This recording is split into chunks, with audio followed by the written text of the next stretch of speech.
Hi, Scott, and welcome to Entrepreneurcast. It's such a great pleasure to have you with us today. I'm delighted to be here. Thank you for inviting me. So, Scott, I know that you travel a lot these days, and you also run your business. So tell us a little bit about who are you outside of your business and what do you enjoy doing with your time? Well, what I enjoy doing the most right now is traveling and seeing other countries and experiencing their culture. And for the last 15 or 20 years, I've been a single dad raising two sons, and now they're 24 and 27, and both are out of the house. The youngest one just bought a house in October and moved out. And of course, he had no furniture, so I took all my furniture, put it in his house, and took one of the beds for my own and said, I'll see you later, and immediately flew down to Panama and Colombia and spent 6 weeks there. Came home for Christmas, and then I decided that I wanted to go to Australia, but I didn't want to just fly from Vancouver, where I live, to Australia. I decided I wanted to go to London, England, and work my way from England to Australia, because there's a lot of very interesting land between the two places. And of course, I looked at it's January, and I thought, oh, I don't want to be in England in January, so where could I go? And the Canary Islands and Morocco seemed like good places to go, so I went down there to Morocco and spent 3 weeks there, and now I'm in Sicily, in Italy, and just having a great time. So right now, what I enjoy doing is the traveling. And the other thing that I really like doing is learning. I'm constantly learning amazing things about different topics, and hiking. I love the way I really find that I connect with the places I am is to walk. It's very easy to fly all over the place, but I find that if I can just walk around the neighborhood, I've walked all over Rome, and it was just absolutely amazing. You know, every time I went around a corner, there was a new statue. You said you've been to London. Are you coming back? Because I'm based here. We might as well catch up next time. Yes, yeah, I plan in May, when the weather starts getting good, to spend some time in Ireland and England and Scotland. So I'm really hoping that we can actually meet live and in 3D. Fantastic. Let's do that. So, Scott, tell us about your business. What is it that you do, and what inspired you to start it in the first place? I didn't know I would be doing what I'm doing. And I spent 20 years as a grocery store manager, and I managed stores that were very large, had about 300 employees and 20 to 30,000 customer transactions. And in the 1990s, I started looking around at the people who were about 10 years older than me, and in my position.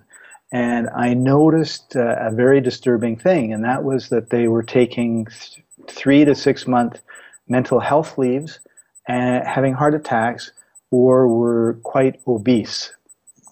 And I'm a firm believer in systems, and if you're in a system that produces people that are obese, breaking down mentally, or having heart attacks, 10 years from now, the chances are that's going to be my result, because I didn't think I was any smarter than these people, and I don't think I am today any smarter than these people, except that I got out, and I don't know if they did or not. And at that time, computers were just starting out, like desktop computers. I don't know, laptops were massive things, I think, if they existed at all. And Windows was like Windows 3.1 or something like that. And when I left, I had an idea that I would do something in the food industry that didn't work out. So I had a number of, I could say massive failures, but that would be exaggerating it quite a bit. And then a friend of mine said, you know, Scott, you know how to manage people, so you had to train them, and you're a good speaker. You were president of the Rotary Club, and the local telephone company has 10,000 employees that need to know how to use Windows on a computer, and you could be a trainer for them.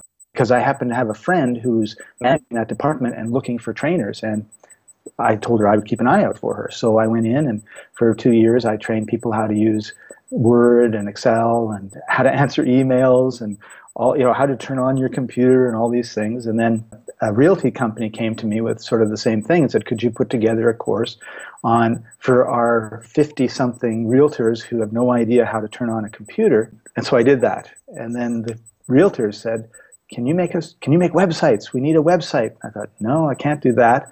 So I spent 3 months figuring that out. And then I need traffic to my website. So I spent 3 months figuring that out. And then I need conversions to my website. And I spent 3 months figuring that out. And the result was this path just sort of opened up in front of me, much to my surprise, to be quite honest. And then in 2004, I started hearing about this thing called blogging and podcasting. And I did the first podcast in 2005 in the spring. It was terrible. People told me they burned it onto a CD because there was no phone, right? And they put it into their car radio, and he's driving, and his wife has got her hand on the knob, turning it up when I'm speaking and turning it down when my guest is speaking, because the sound was so different between when he and I spoke. And we actually recorded it in the same room, and he was loud and I was soft, and I just put it up. So it was really, really a funny first experience. And then a few years ago, the people that made the Starbucks app asked me to talk to them about podcasting. So I went in and I talked to them, and their marketing director afterwards he's about a 30-something Oriental fellow who is so full of energy. Like, he is just off the charts. When he's quiet, he's bouncing off walls, right? And he comes up to me and he says, Scott, you've got to do a video course on how to podcast. And I says, well, I have a book on how to podcast. No, it has to be a video course. And it was like Moses on Mount Sinai hearing this voice from above. Like, there was no question, right? I was going to do this course. And so I had planned a trip to Machu Picchu, and I thought, well, because I looked at, I've seen lots of video courses. I looked at them and I thought, they're really pretty boring, because they just sort of stand in front of nothing and they talk, or they just show their screen, or and I thought, I want to do something different. I guess that's one of my things, is I like to push the envelope a little bit. So I thought, I know my topic. I've been teaching it for 10 years. I know what I'm going to talk about. Why don't I do the introduction with Machu Picchu as my backdrop? And that's what I did. So I had this little iPod and the sticky thing, and I walked around Machu Picchu, and whenever I could get a place where there was nobody around, I would say, in this section, we're going to talk about, and then I would talk about it. And then I made my first course. And now I have over 65 courses. I use Udemy.com to distribute my courses, and they're not all by me. Most of them are with co-instructors, because I found that one of the problems being an entrepreneur who has clients, like I have local clients and I have international clients, is their work is always more important than my work. And so I'll say, okay, I'm going to get my calendar out. I'm going to schedule 2 hours to do my course on Friday morning, and then it's nice and sunny, and I think, I should go for a walk and enjoy this good weather. Or they call up and they say, I've got this thing to do. I need it done right now. And it never gets done. I've been trying to finish a course. Trying is probably a bad word. I started planning and outlining my one course 8 months ago, and I have not done any more than that.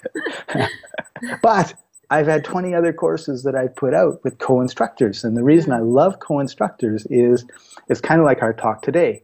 We just said, when are we going to meet and talk? And you said, this time. I said, that works out okay. So we set this time, we set this day, we're here. Because I would never disappoint you and not show up, without a really, really good reason, or just, I do make mistakes. There's times when I don't show up, but typically I do, right?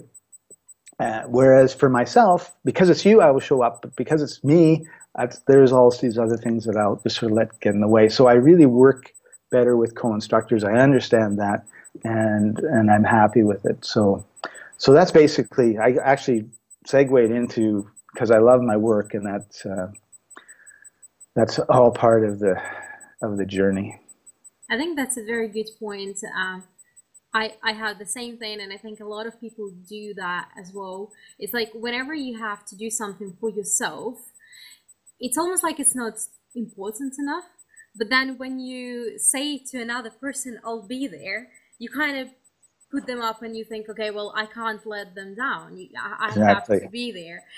It's some of my talks, I've been talking about that. It's, you know, if let's say you're a woman or a man or whatever, and you walk down the street and you get attacked, the chances are very often you won't fight back.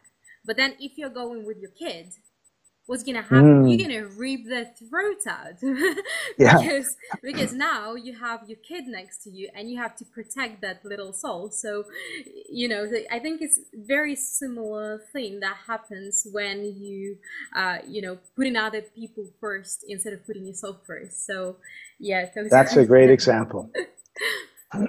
So, I love that one. thank you, Scott. So, I know you're traveling right now a lot, and obviously you have all these brilliant courses you put in out. I mean, I absolutely love your course. I've taken 4 courses on podcasting before starting Wow, my first one. thank you. And your one was the best. You know, I've tried some other people as well, and I thought your course was amazing. So you're a pretty busy man. So what would you say your daily routine kind of look like? Because I assume it's not really a routine right now, but what your typical day looks like. Well, right now I'm on a veranda in a villa in Sicily, and I'm looking south at the mountains behind the villa. Behind me is the ocean, is the beach, and so I get up in the morning. I usually do the normal things we do when we get up. And then I like to go for a morning walk. And the night before, I have a paper calendar, day planner, and I put the main things I want to achieve today on it. And I'm always happy if I can get 3 ticks out of 6.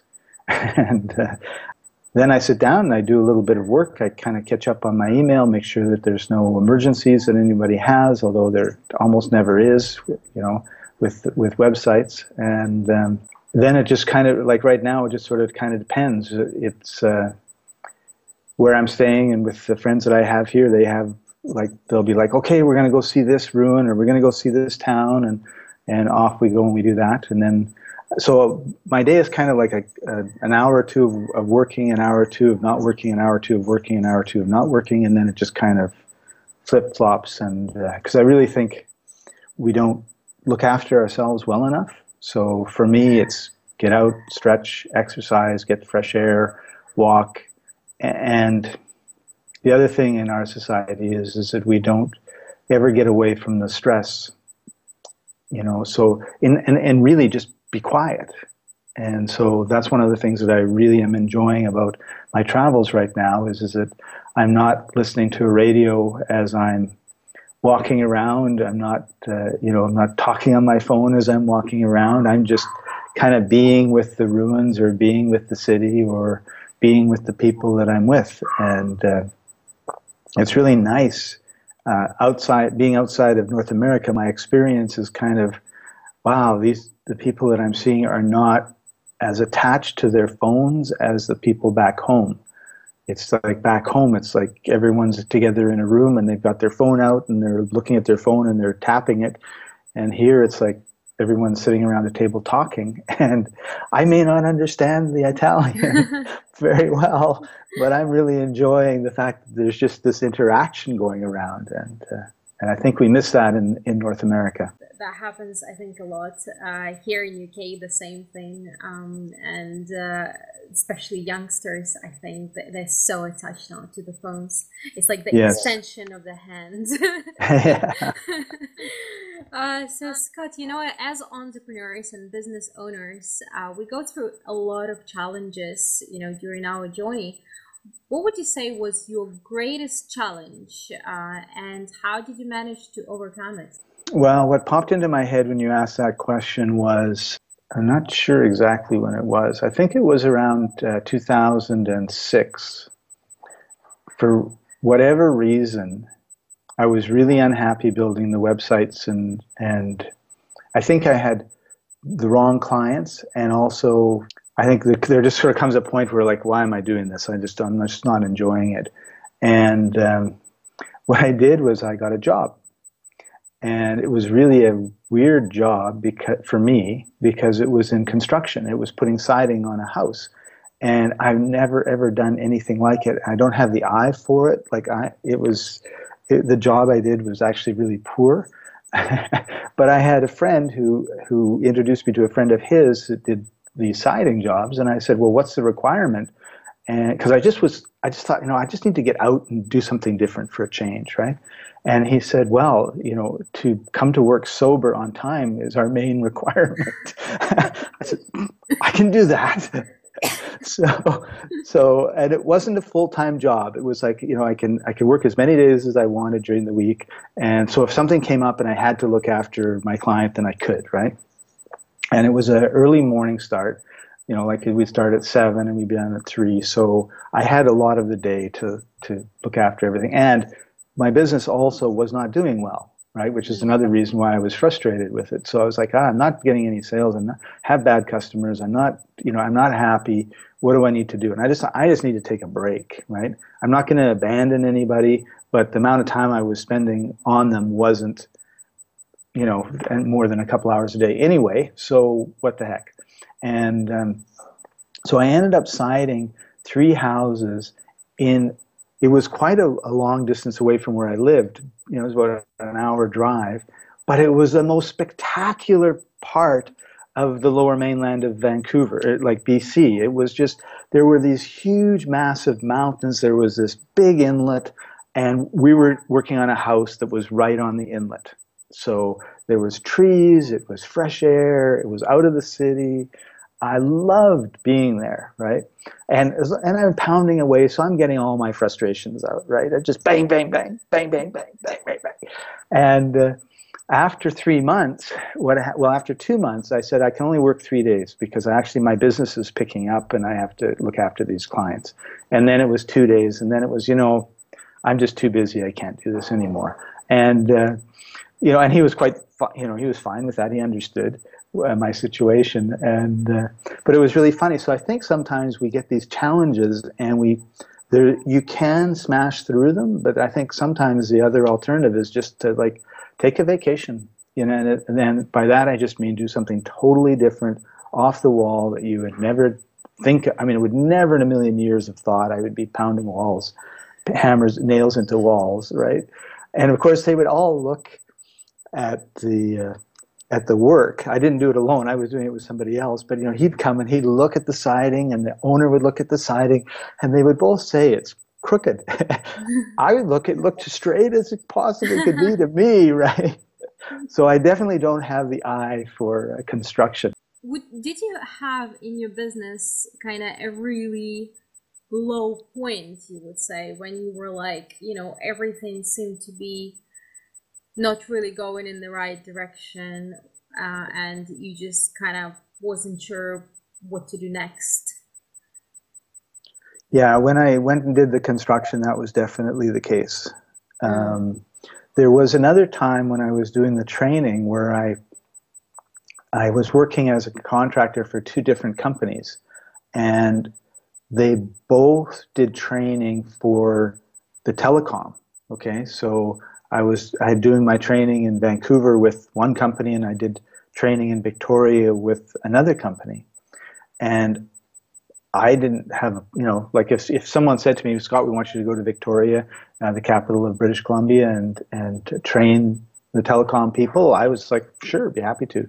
Somebody in one of the companies found out, well, actually, the people in the company, one of their employees, knew that I'd trained for one company in one place and another company in the other place, told both companies, in other words, ratted on me, and both companies called me within a half an hour and said, well, you can't work for us anymore.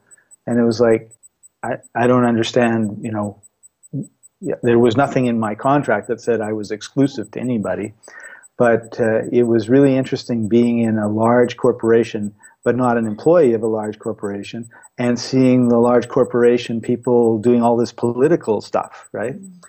And it really made me appreciate not having to worry about that sort of stuff anymore. Okay, well, let's get on the bright side of things. Yeah. What would you say was your greatest success within your business and life, if you wish? Well, my two sons take the cake, for sure. One's a jazz musician and the other is a heavy-duty mechanic, so they're about as far apart as you can be in terms of what they do. And when I was a grocery manager, I worked in a small town of 13,000 people, and we had those 3 years there were absolutely amazing because it was a very small store and it performed like a huge superstore. It just did amazing. And the staff really came together well, and it was just really I have a great sense of accomplishment in that time because we were like at the end of the world. It was just under the Alaska Panhandle. The road ended, and then if you kept going, you'd come to Japan eventually. So it was really isolated, and it was kind of like the little train that could. You know, it's just like nobody gave us much hope of doing anything, and we really accomplished some amazing things, and including closing the old store and opening a brand new store. And normally when that happens, they take all the stock from the old store and they send it away. But they said, you know what, you're so far away, you're just going to have to deal with it. And we dealt with it in ways that were really original and effective. When it comes to my business now, I'm really quite proud of the fact that in 2 years I put out over 60 courses. And I think that's a tribute to my co-instructors and also to having a system, and that's what I've done. I put together a system, and it really takes very little time for us to put together high-quality courses, and that really makes me happy and proud and happy for the future, because if I have a goal of 30 new courses a year, then it'll be amazing to see where we are in 5 years, right? And how it's all changed too. I took your course and it was pretty amazing. It helped me a lot with a lot of bits. So thank you. It was a lot of information, which is great because you have a lot of courses these days when they don't give you enough. They don't give enough practical bits.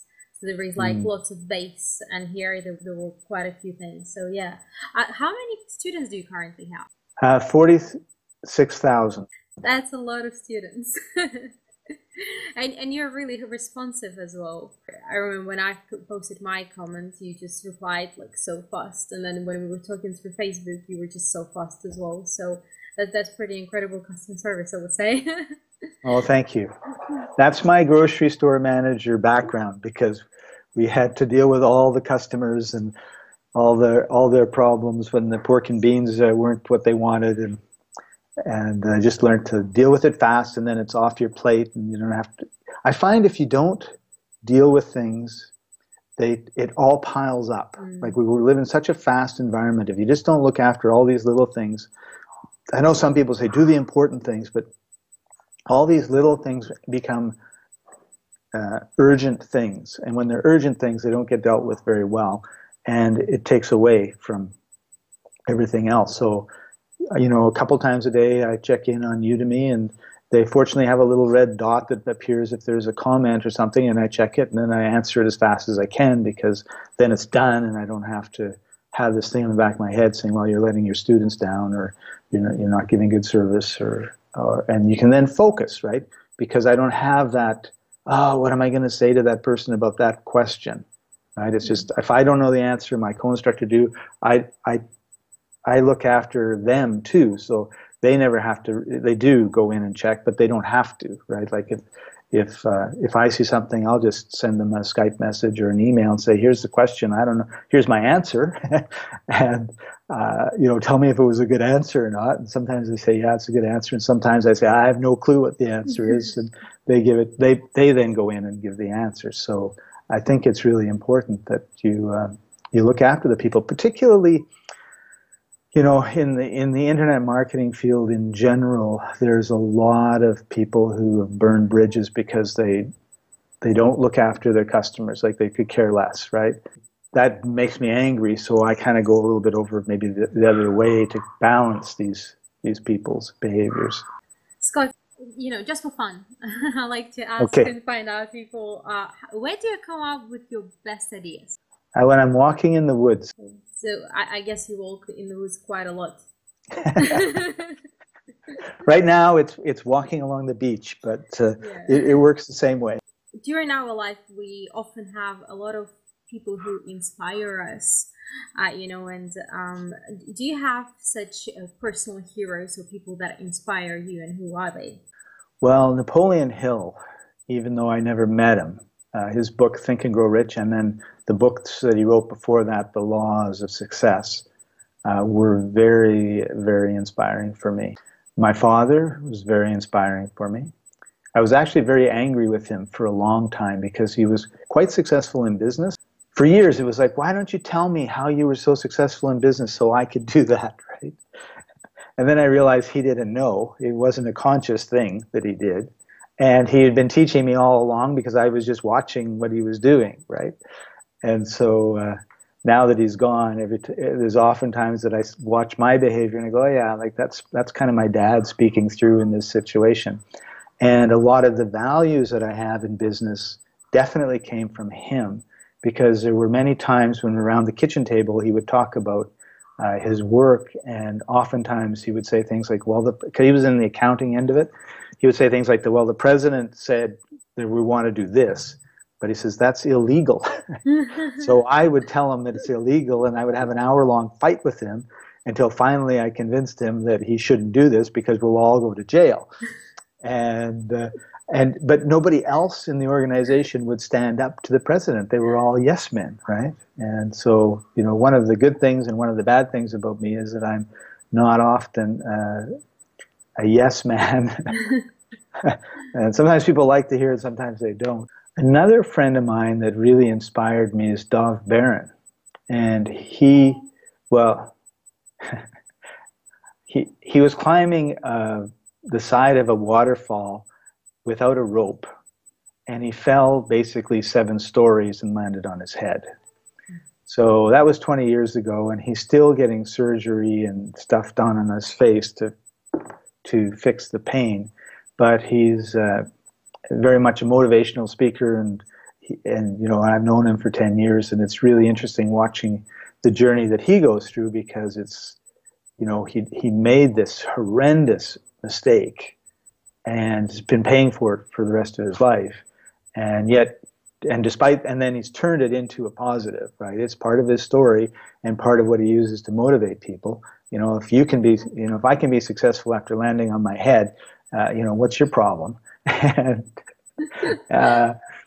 and also, so a lot, we talk a lot, and he's been really inspiring for me. A lot of my Facebook friends are really inspiring. I would have to just sort of group them all together, because a lot of times they will share some really personal things that are going on with them that they're struggling with, and then and you sort of see the beginning of it 6 months ago, and then every week or two you notice something, and then it kind of comes out at the other end, and they're good. So I find the social media is very inspiring. Scott, you mentioned there the 2 books by Napoleon Hill, and I was going to ask you, would you say that those were the books that at a certain point changed your life? Because a lot of people say that they come at some point across a book that totally changes their life. Were those the books that did it for you, or were there other books, or is it just your favorite books? I would say they're my favorite books. As a Man Thinketh by James Allen is up there, and The Science of Being Rich is up there in terms of those types of books. The change that you're talking about, I know what you mean, and it didn't occur to me more, like it wasn't like I read the book and went, and then things changed. And maybe people that have, maybe there are people that have that story, I'm sure. But for me, there was 2 incidents that occurred. One was between my 2 sons. My wife had a baby girl, and unfortunately, she was born about 12. Well, she was born premature, and she was born premature to the point where there was no way they could save her. They tried and tried and tried, and so she was born. She lived 7 hours. We held her, and it really made me, on a deep level, probably more of a subconscious level even than a conscious level, really reevaluate my life and where we and my wife, I think, went through a similar journey. And it was a few years after that we really decided to leave the grocery industry and do something else, as a mutual decision. And I think that it was really like this wake-up call and a shock, like, what do you really, here's this life, it's been cut short, are you really happy with your life? But I think when I look back, those probably were the questions that went through, but on a very subconscious level. It was more like this, not wanting to do more than what we were doing, I think. And then what happened was, my oldest son was very talented musically, and so we actually got him into acting lessons and modeling. And it involved a 5-hour drive on the weekend from where we lived to to Vancouver. We weren't living in Vancouver. And the owner of the agency told us about this personal development course. It was called Dreamwalk, that she had taken. And so my wife was excited about it and wanted to go. But unfortunately, the weekend it happened, she had the flu. So I went instead, and she had the flu and looked after the kids. And it was just kind of this experience where it felt like I was living in this house, but I was in just one small room of the house, and the course just sort of opened a door, and you could peek out and say, wow, look, there's all this other parts of this house that you should explore. And that's what I've been doing for the last 20 years, I guess, in different ways. So those were the two events, I think, that really changed the direction of my life. And sad, it's a sad one, but both of them changed our lives for the better, I think. Thank you very much for sharing that, Scott. Really appreciate it. So, Scott, obviously, you've gone through a lot throughout your entrepreneurial journey. You had successes, you had the falls down, and then you picked it back up. You have a lot of wisdom and experience. So, out of that journey, would you share with us your, let's say, top 3 tips and strategies that you would recommend to any entrepreneur or business owner to make their life more successful? Wow, that's a good question. I think the first one is meditate. And if you're 23 and hyper, that is going to be like pulling teeth, I know. And don't try and meditate on your own. I would suggest group meditations or classes, or do it with other people, because the group energy really helps. But I think that we disconnect from ourselves, and we disconnect from our spirit, we disconnect from the earth, we disconnect from the air, we disconnect from our breathing, we disconnect from our desires. And the only way that I know that you can reconnect is by being quiet. And there are sayings that God speaks in a whisper. So if you've got all this noise going on, you don't hear. And a lot of the time we're driven by stuff we don't know that we're driven by, and we're driven by a need, and we don't know what it is. And because we fill our lives up with so much noise, we can't if our need is to hear a bird singing, we've got these earplugs on, we've got rock and roll blasting, we can never hear the bird, and we're searching for the bird singing. And the only way I know that you can do that is by being quiet. Now, some people would say it's prayer. You go to church and you pray quietly. That's a form of meditation, in my opinion. Or you get a CD or a MP3 and you play bionic beats or something, and that can be. Or you just sit in a monk's monastery somewhere and whatever it is doesn't really matter. I think you can even be like walking in the woods. You can have moving meditations. Some people, when they work out, they get into a meditative state. There's lots of different ways to do it. But I think that what we're really missing in our world is peace, and I think that's pretty obvious. And it starts with peace in ourselves. And I think that through meditation, that happens. Through meditation, which is, maybe I should use a different word, through being quiet and listening to your inner selves as much as the outer selves, you'll hear things about, like, that's really a bad business partner you're thinking about working with. Really? Yeah. Really? Yeah. You know, little guys on your shoulder, they've been trying to tell you lots of things and we don't listen to them, right? And so, well, the last 3 business partners I had were really bad. Yeah, that's because you're doing the same thing because you haven't reflected on what happened. You haven't integrated what's happened. You haven't got rid of the subconscious self-sabotaging behaviors and needs and wants that cause you to always glom on to the wrong business partners. And I've done that. I've had really bad business partners, and if you really look at them, you know, like if you have 3 bad business partners, not even if they're in a row, they're all the same person, just different skin, right? Same issues. So that would be like number 1 is be quiet. Number 2 is 1 or 2 times a year when you're quiet, have a goal of writing down what it is that you want. So every January or December, I write down at the end of my book, like for next December, a whole list of things that I want to accomplish. And then I forget about them. And then it comes to December and I say, oh, there's this list. And I start checking off, and usually 70% of it's done. And 50% of the 70% were done effortlessly. In other words, it was a goal that I had, and wow, I actually did that. But I didn't actually like spend time and force it or anything. It just came. And I think that's the other part is we sometimes struggle with life when we can just, it's like swimming upstream. You know, you don't actually want to go upstream, you want to go downstream, but you don't know, and you're going upstream and you're swimming and you're not getting anywhere because the water is going as fast as you're swimming, so you're basically not moving, and you're wondering why you're stuck. It's because you're going the wrong way. And I really like an old song that was, oh, now I'm going to forget it. Merrily, merrily, merrily, life. Oh, well, it's, when it comes to me, I'll say it to you, but it basically talks about, go with the flow. And I think sometimes we try to go against the flow. And the third thing would be to surround yourself with people that are smarter, better, stronger than yourself. The big mistake I noticed in the organizations that I was in was the boss always liked to have people who were dumber than him around him because then he looked smart.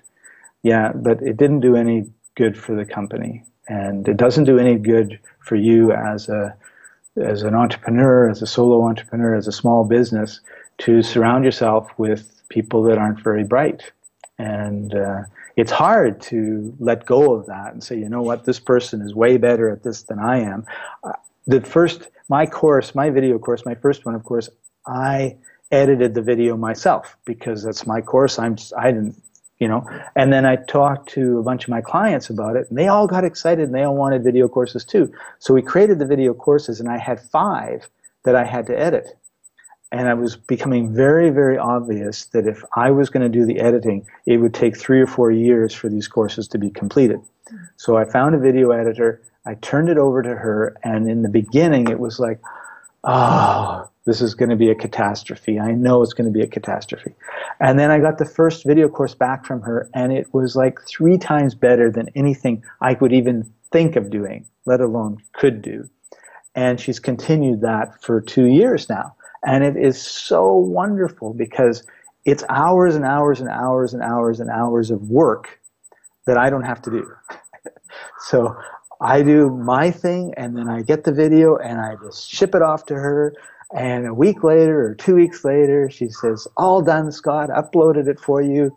We review it. There's the odd, spelling mistake or something that she might make, right? Because she's not perfect, just like I'm not, which is no problem. And it's just like, what a relief.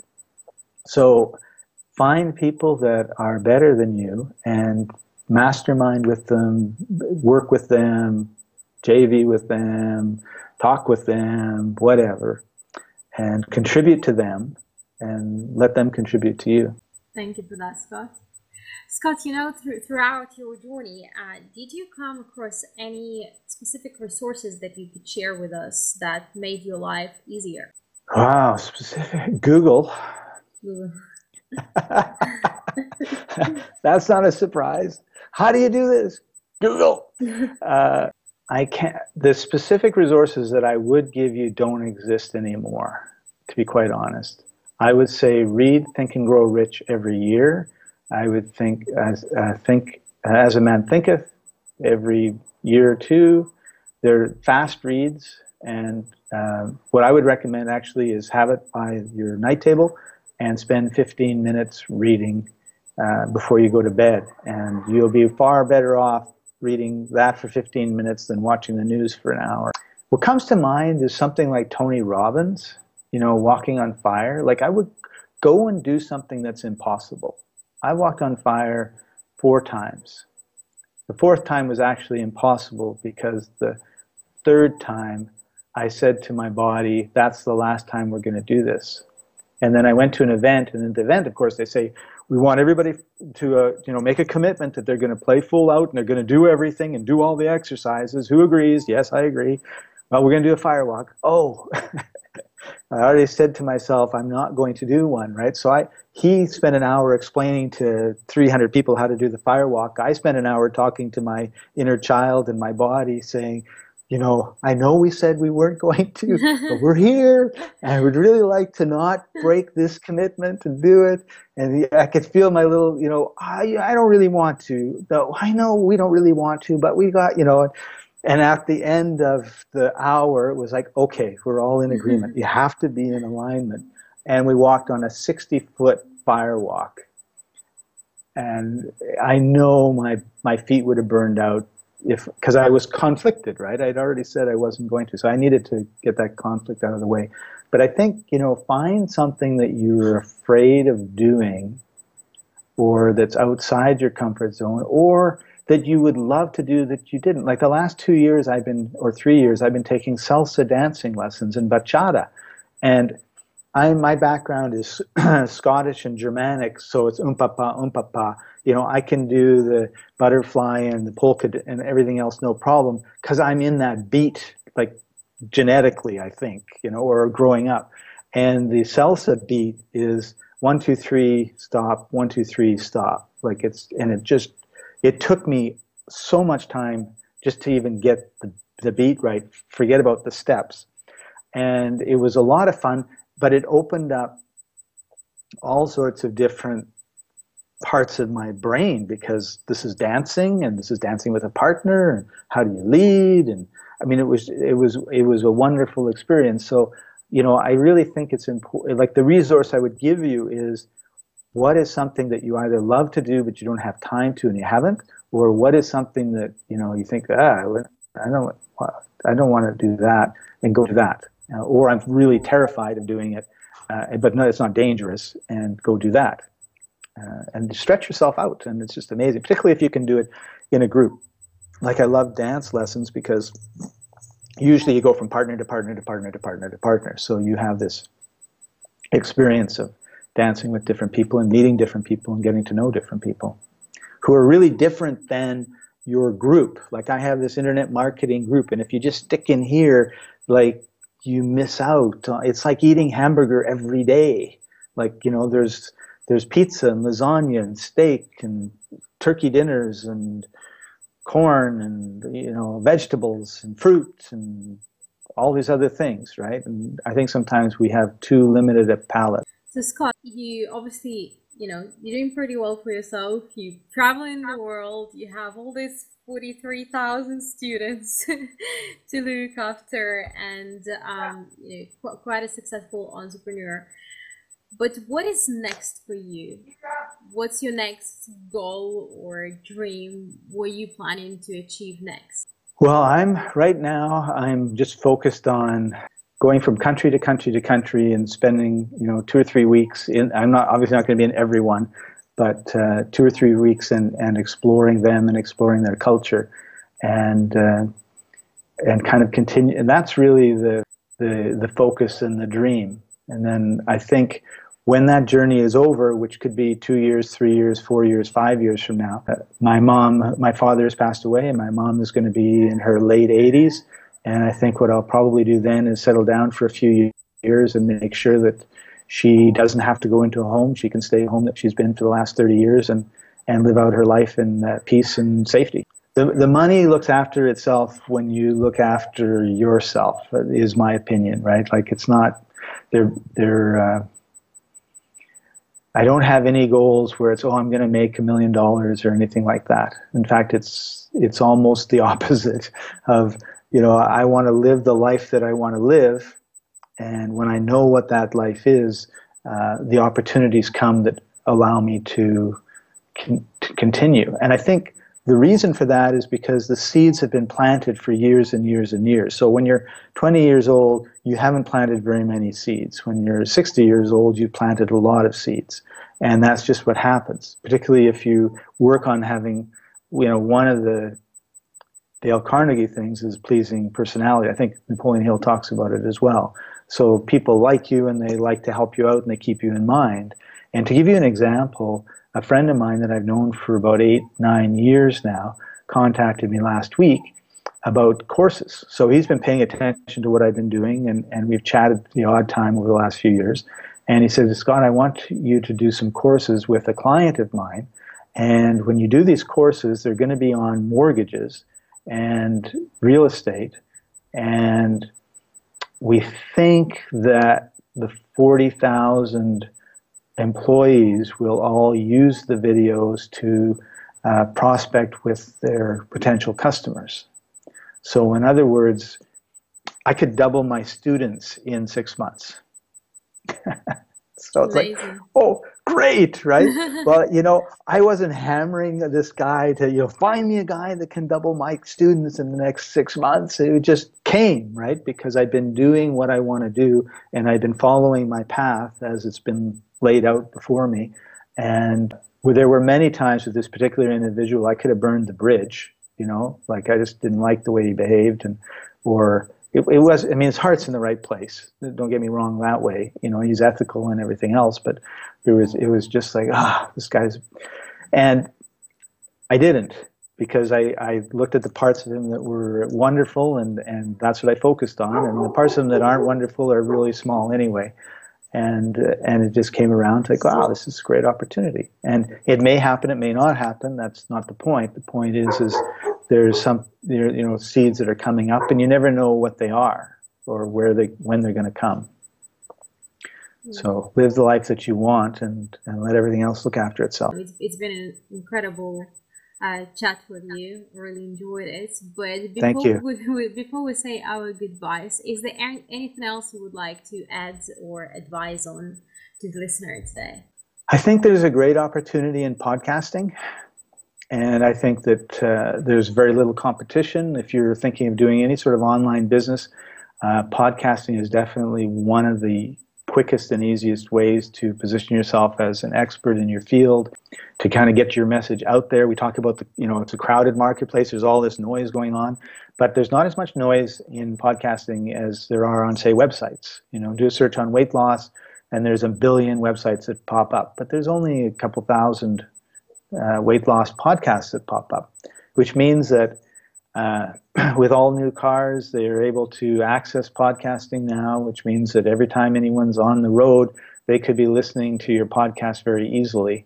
And they're not going to be reading or watching YouTube or reading on a website. So I really would suggest that you take a look at that, because it's an untapped area where there are hundreds of million people that are desperate for information that aren't being served. Brilliant, thank you. Scott, what's the best way to find you for anyone who wants to reach out? Let's see. The best way to find me would be www.powerpodcasters.com, and my email is scott@paton, Paton, mail.com, if you want to send me a message. And usually email is the best way to get a hold of me, and as long as your email doesn't go into my spam filter, it'll be good. Thank you very much for coming on the show today, and enjoy the rest of the stay in Italy and the rest of your trip. Hopefully see you soon in London. Yes, that would be very, very exciting. Thanks for having me.